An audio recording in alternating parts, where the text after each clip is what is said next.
of my favorite topics. I don't know enough about it, but Randy Watkins is here to talk about my daughter's calling. She might have the answer to the computer.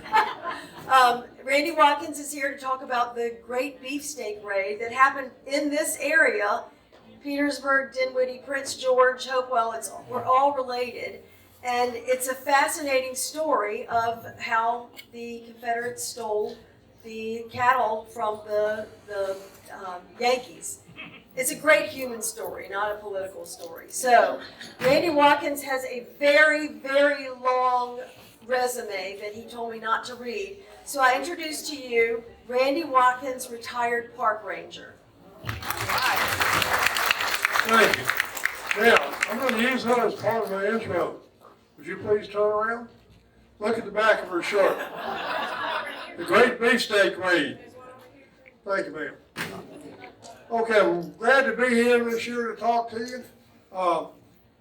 Really, this is something to talk about in September. I'm also the vice chair of the, excuse me, I'm getting over a cold. The Prince George Regional Heritage Center and the volunteer historian for them. And some years ago, when I got hooked into that job, they was going to be there for a couple of years, and it's been about 10, 12. I found the Prince George Regional Heritage Center to be a great bunch of people to work with. And one of the things that they sponsored every year in September was the Great Beefsteak Raid Feast, where we, over at the courthouse, we had a roofing club, this roofing club came up there and cooked steaks that they got from Randolph Market, and the things were outstanding. I'm not a steak eater, but I look forward to their steaks every year. You know, my wife would buy one every day. She loves steak. So I always had to carry one home for her. Last couple of years, we got really impacted by the virus, and we kind of put the thumbs down on just about everything we tried to do. And we're trying to get the thing back going again, but with steak being so expensive, we might try something else like pancakes. I don't know when. We're supposed to have a meeting this coming week to decide what we're going to do. But I do want to talk to you about the Great Beefsteak Raid. Now, the South had like a secret service where they sent spies out. You probably know about John Maxwell over here at City Point. They weren't usually very successful in what they did. He was successful in blowing up the barge over there at City Point. They were not successful when they tried to burn down the city of New York. When I was in college, I had a professor that was a rookie adjunct professor. And they stuck him with teaching the Civil War. And I told him to start with, after about 2 or 3 weeks, you got to understand, you only got 3 types of people in this class. Ones who know more than you do about the Civil War, people who know nothing about the Civil War, and me that's really interested in it, but not that deeply immersed at that point. I've since gotten this opposite, very deeply immersed in it. And so he started digging up things to try to keep us interested in it, and he wasn't having much luck. And he was like, who's the cook in the Company E of the 35th New Jersey Volunteers? And we're going, who cares? As long as he didn't feed the 35th New Jersey some bad food, and they all got sick and they ended up lying fatal at the Battle of Antietam or something, right? Well, he started getting a little bit better. Well, we had to sign up for the second half of the semester of the senior course. We had to sign up for it. And I went in to get him to sign my card. And he says, Watkins, he said, I think maybe I found something that will really get you interested this second semester. I said, what's that? He said, what do you know about the Confederate attempt to burn New York? I said, didn't work. And turned around, took my card, and walked out. 2 or 3 years later, I happened to be working at UVA when he got his PhD, and I happened to be standing at the bottom of the steps when he came down off the stage. And I said, I can't remember his name now. Let's say it was Jones. I said, Dr. Jones, I want to be the first to address you as doctor. He said, Watkins, because of people like you, I didn't ever make it this far. Y'all about had me convinced that I was in the wrong line of work.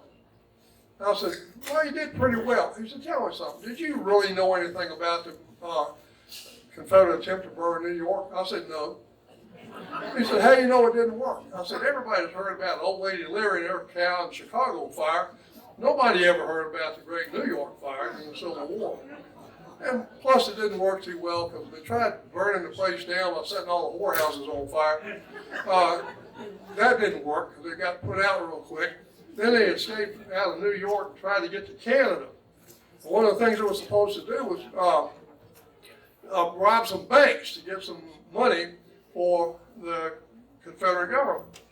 Well, they did pretty well in New York, but they made one big mistake. They robbed a bank in Canada. So now they're wanted in Canada. So the law enforcement up in Canada captures them all, and that's the end of it.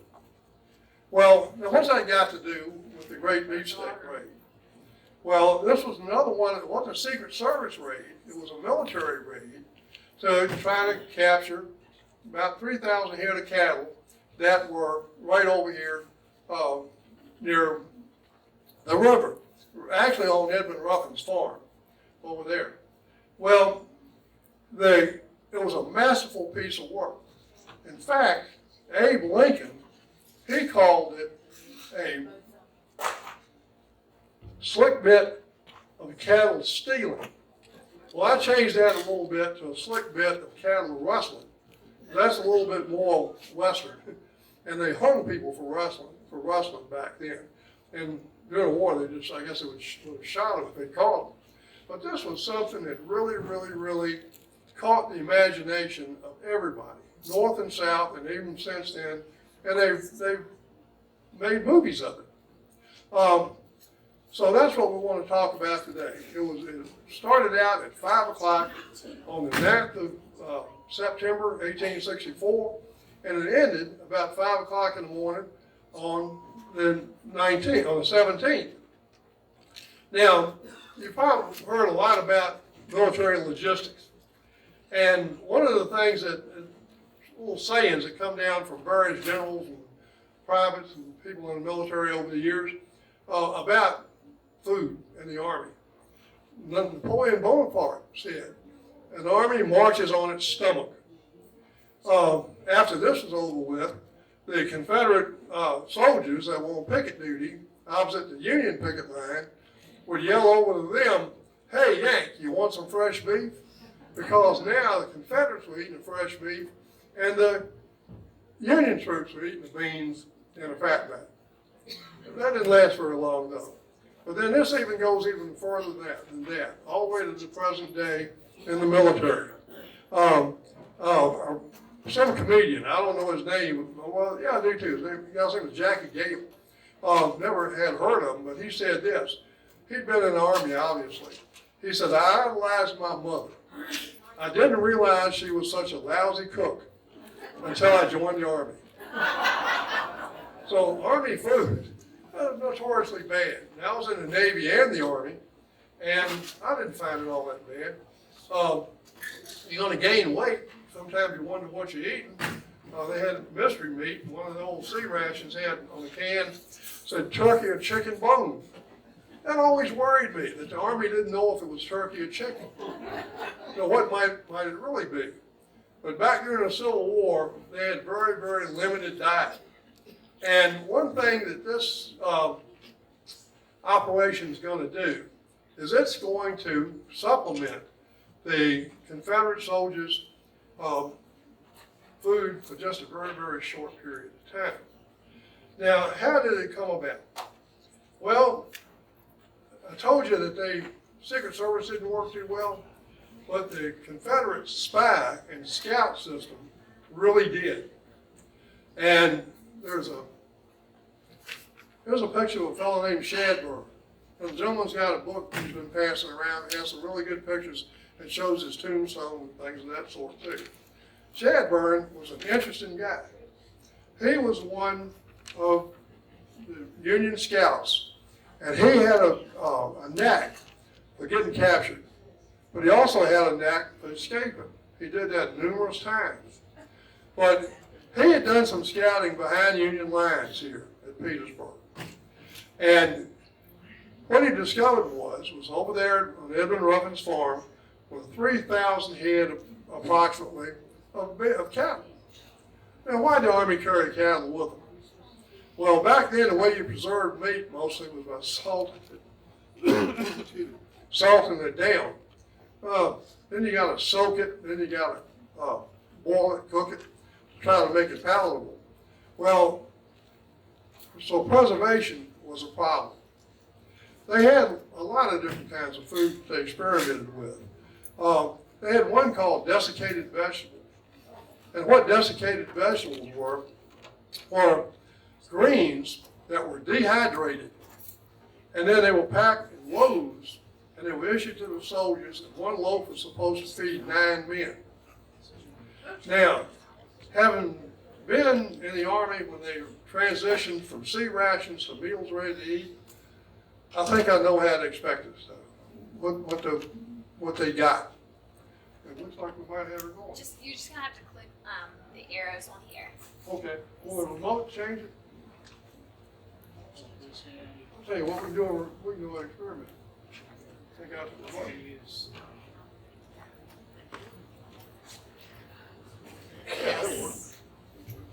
Thank you.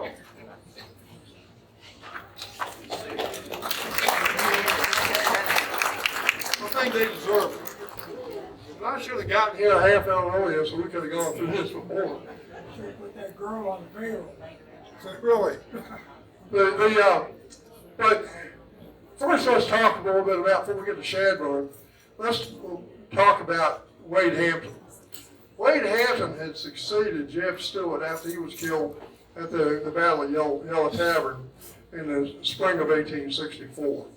And Wade Hampton was a very, very interesting general. If you, let me get back to him. Here we go. He was born in 1818 in South Carolina. And this next statement I found to be very interesting. It said he graduated South Carolina College in 1826. That would have made him 8 years old. I think whoever printed that thing in the book I got it out of, it was a misprint. Maybe 18. And he owned plantations in Mississippi and in South Carolina. One of the things that he was very diversified. He not just tobacco and cotton and rice, but a lot of other things too that were saleable down there that you can't grow up here. So he had a very, very successful plantation career. He believed in the right of secession, but he disputed the value of it because he understood how much the South actually depended on the North in order to market its products and to get northern ships to ship southern products to Europe. And without, by not being part of the United States, that would have made things a whole lot more difficult for him. He doubted the soundness of slave labor. He saw that it was beginning to not be as profitable as it was before because it cut off the slave trade, the international slave trade. The land was getting worn out. They needed to find more efficient ways to grow some of these crops because basically cotton and tobacco is just a weed. It doesn't take put anything back into the soil. It just takes everything out. All right. But nonetheless, when the South seceded, when South Carolina seceded, he went with the Confederacy. And he raised the Carolina Legion. Now, what a legion is, it's more like a battalion. They would, 3 battalions actually. They would have a battalion of infantry, cavalry, and artillery. And as war went on, the legions were broken down, and so you had the infantry going into one command, artillery in another, and the cavalry into a third one. Now, he succeeded Jeb Stuart in command of the cavalry. And in a lot of ways, Wade Hampton was a better cavalry commander than was Jeb Stuart. because Jeb Stewart liked to showboat too much. His ride around McClellan got him a lot of good press at the very beginning of the war.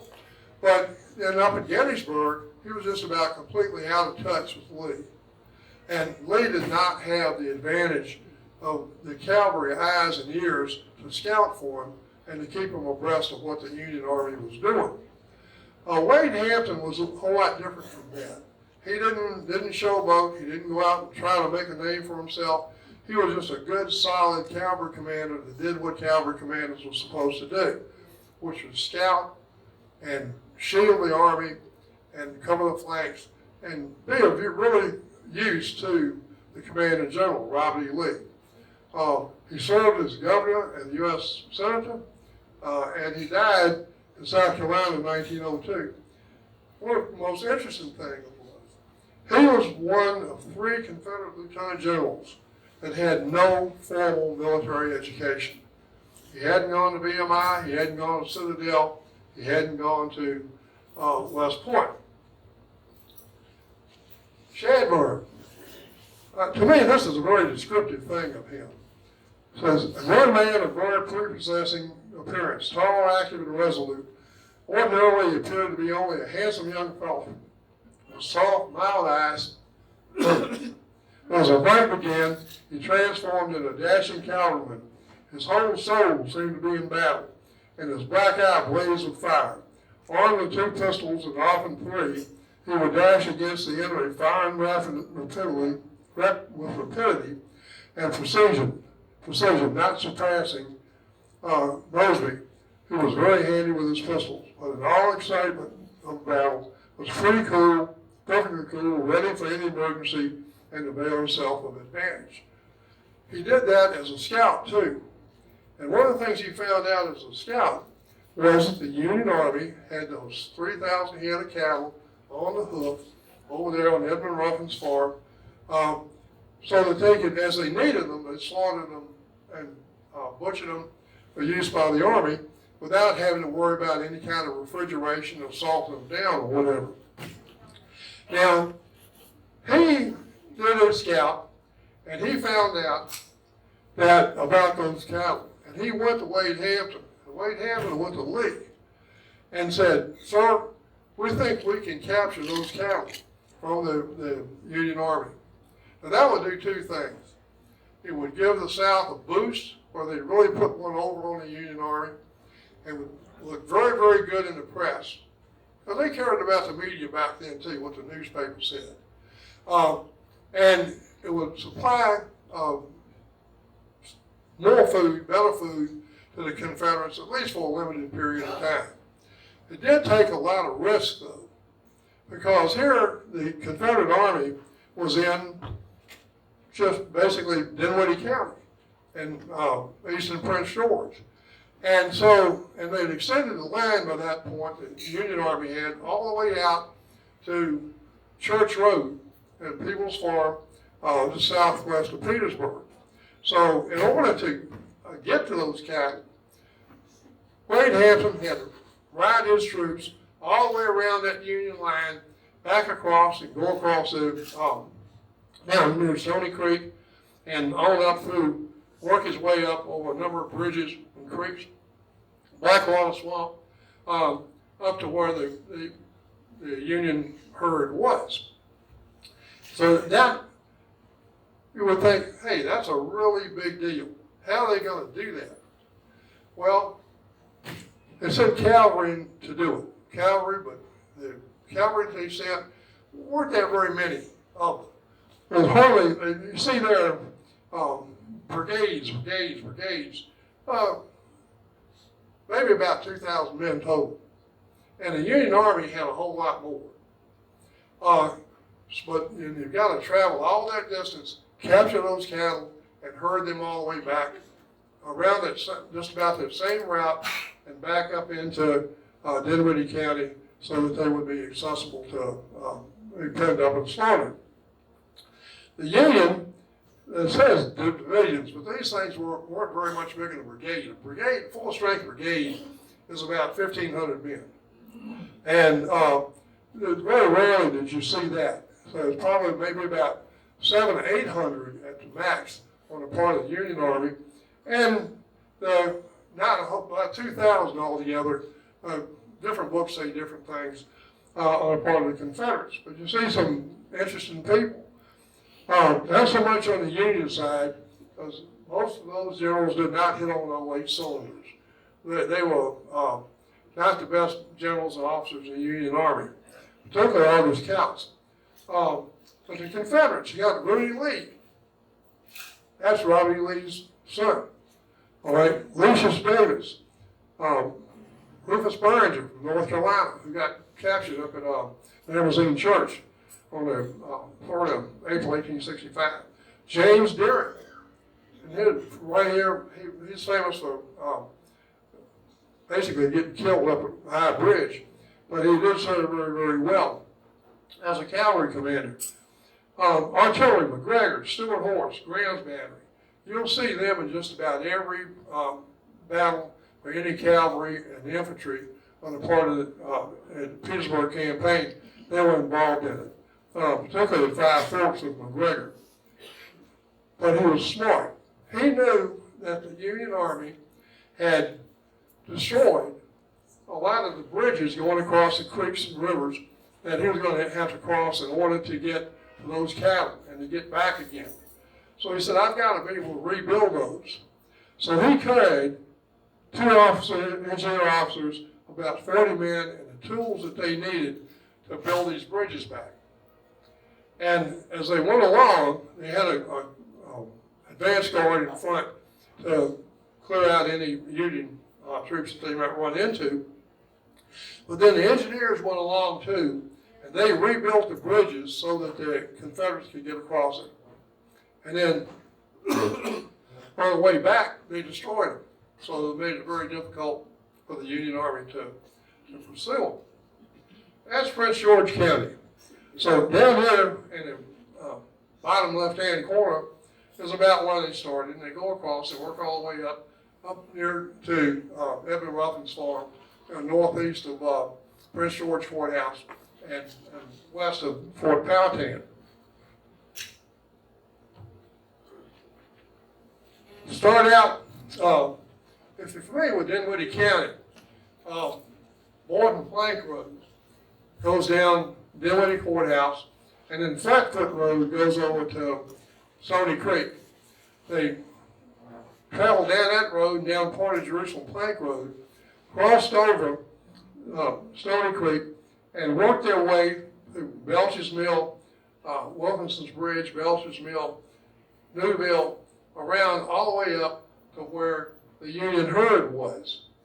But there was a lot of Union cavalry there, particularly around Prince George Courthouse. Prince George Courthouse had a trench line around it at that time.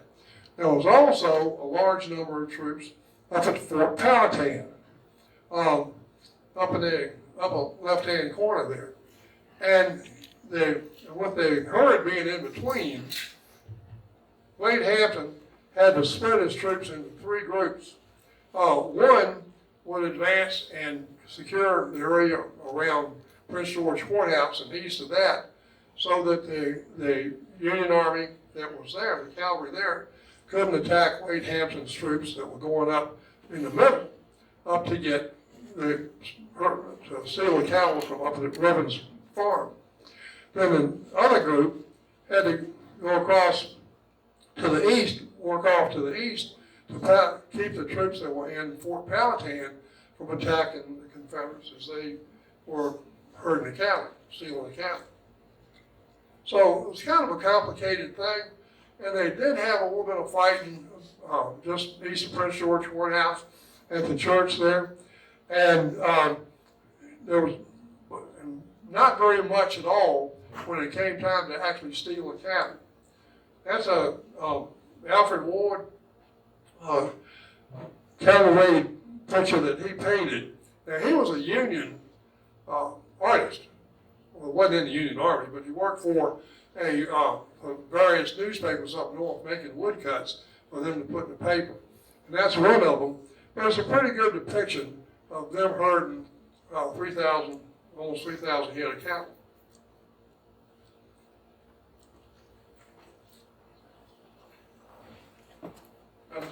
I just need not to fall off when I step back down.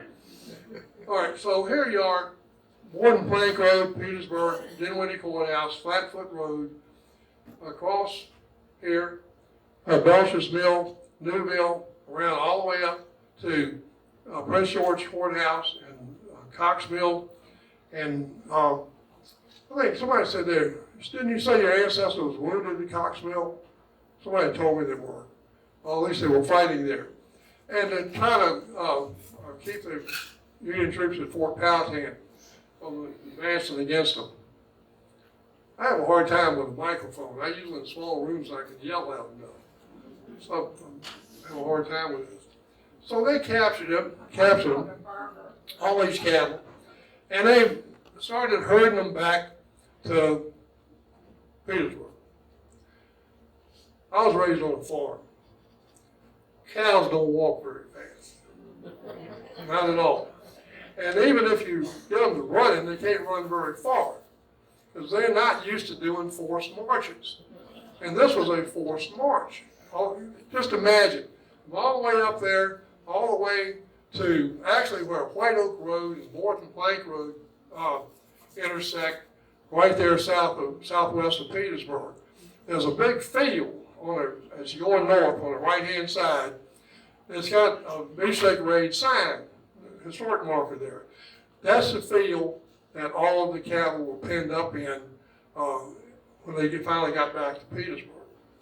Now, what I've often wondered was, and did a little research into this, is to just how effective was this. Now, the Union Army was trying to pursue the Confederates.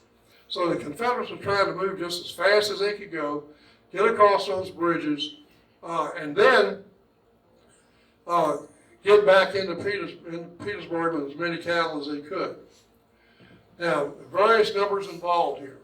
They actually, right very close to 2,678 cattle were captured. They lost about 17. Just straggling. A couple of them were so weak they couldn't go very far. And Wade Hampton gave them away to some of the local residents there. And one was a little girl that only died about 40 years ago. Had lived a great long life, and she had been standing by the doorpost for the house, gate post, when he came along, and one of the soldiers said, "Here, you can have this cow."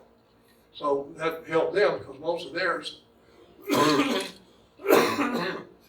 had been already confiscated. So when they get back, what do you actually have? 1,200-pound beef, and these probably didn't weigh that much back then, will produce now about 700 pounds of meat. That means 450 to 500 pounds of trimmed meat. Now, back then, they didn't trim the meat like we do now for these soldiers because they needed every bit of fat and all the calories that they could get. So you didn't have them, the soldiers, that's one nice thing about calling up. Excuse me. Thank you. So many people. Center right here. Okay, thank you. So many people in a draft.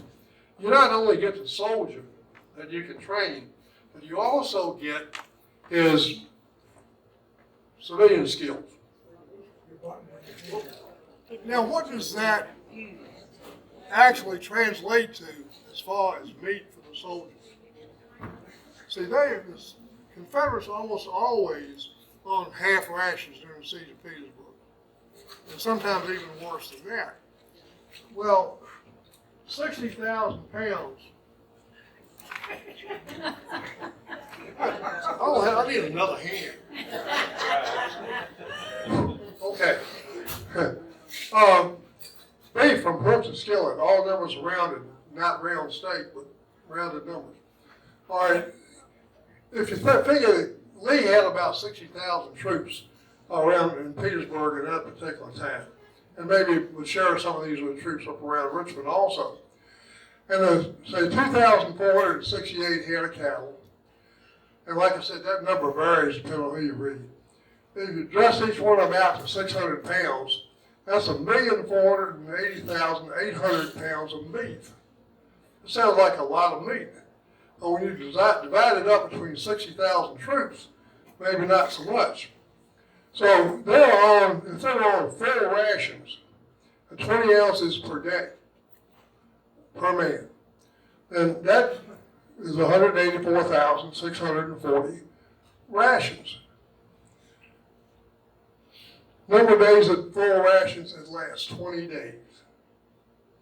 From the 17th of September to a little bit into October, so not very much at all. At half rations, 10 ounces, 369,250 on 40 days. So, like I said, it was a morale boost, but it was not something that really gave the Confederates an edge just because they captured that many cattle.